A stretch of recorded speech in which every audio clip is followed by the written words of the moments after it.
DAP berkuasa di Perak. UMNO yang bagi laluan kepada DAP berkuasa di Negeri Pahang. Dan UMNO masih lagi sebahagian daripada kerajaan bersama dengan DAP. Apa kebengong pula PAS pula nak pergi bentuk kerjasama dengan UMNO tu? Itu yang saya tak faham. Bukan kata saya tak faham. Memang tak boleh nak terima. Kamu duduk ratib DAP. Hari ini, UMNO yang bagi laluan.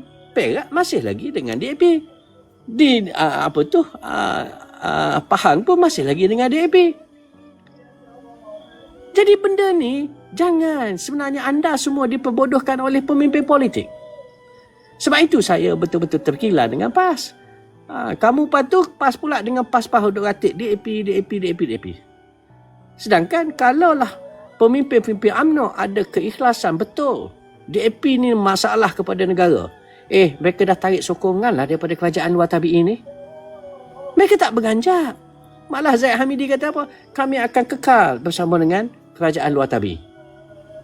So, kita pula yang jadi yang Pak Tolol ni masih pula pergi hulu tengkuk bagi pula nyawa dekat UMNO di Johor. Sebab ni pula bagi pula nyawa dekat UMNO untuk terus berkuasa di Negeri Sembilan. Lepas itu di Melaka. Lepas itu PAS akan ruyuk. Itu saja. Kita kena faham Johnny, kita tak boleh nak main separuh-separuh. Nak lawan habis-habis. Separuh okey, separuh tak okey, mana ada. Halal, haram. Dosa, pahala. Dia tak ada main separuh-separuh.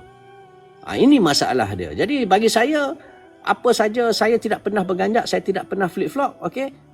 Bukan saya seperti pemimpin yang kata ulama dan sebagainya, dulu kata UMNO kafir lah, UMNO ini ibarat seketul daging babi, sekarang dah tak jadi daging babi dah, boleh bersama. Saya bukan jadi macam tu. Walaupun saya bukan ahli ulama, tapi kalau saya kata A, saya akan tunaikan A. Itu saya. Jadi kepada yang kata saya ni dah lalang lah, baru tahu kenal wajah sebenar. No, wajah sebenar saya nak lawan UMNO, Umdat Mantap, PKR dan DAP. Itu wajah sebenar saya.